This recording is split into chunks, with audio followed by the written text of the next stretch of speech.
The Pepperwood golf course in Tempe. I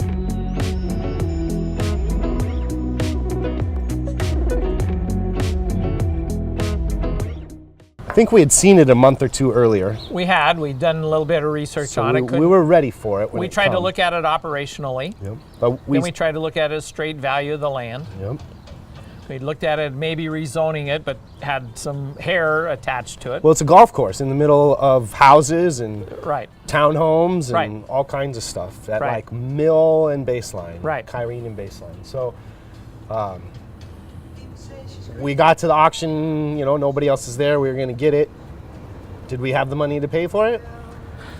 Well, I like to tell a little bit longer part of the story than just did we have the money to pay for it. We walked up to the second green. They on the first tee box. That was when I was at the auction? Yeah. I didn't go to that one.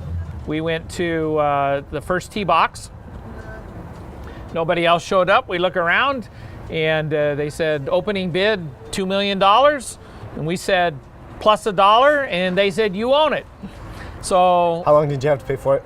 Well, we had by 5 o'clock the next day we had to have the $2 million. Was it a weekend?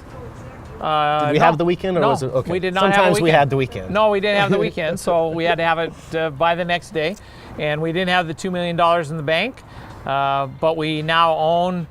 I don't know. I don't remember what it was. 27 acres, 32 acres. We own a golf course. In a great zip code in Tempe, Arizona. Great zip code, and the property could be repositioned. What did you have to risk to have the opportunity to pay $2 million for that piece of property? So this is the nature of us that we've learned to tether, because you'd look at it and you'd think, well, the risk is $2 million. No, everybody looks at it and goes, I don't have $2 million. I don't have $2 million. But when we walked to the auction, we knew we had the $1,000 to bid on it, and we knew we had 24 hours to raise the $2 million. So our whole risk was probably more like 30 or 36, but that's okay.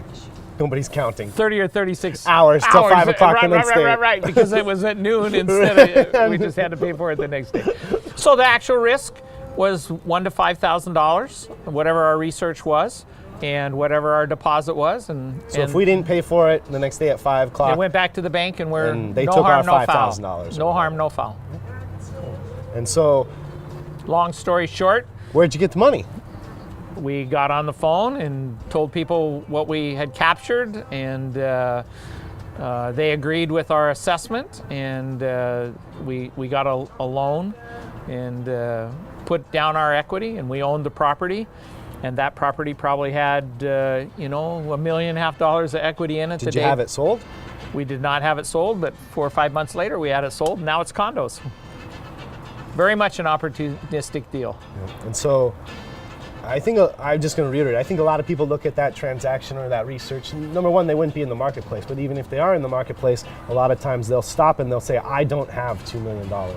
And I've said it before, but I not in Joe's company, I call him the write the check man. And that's one of those things where we're, honestly, that's how it happened. We did not have the $2 million to pay for it. We had the equity to put down, but we found a 24-hour loan and purchased that property and knew that there was a ton of equity there, and that the other person we brought into there for the loan knew it too.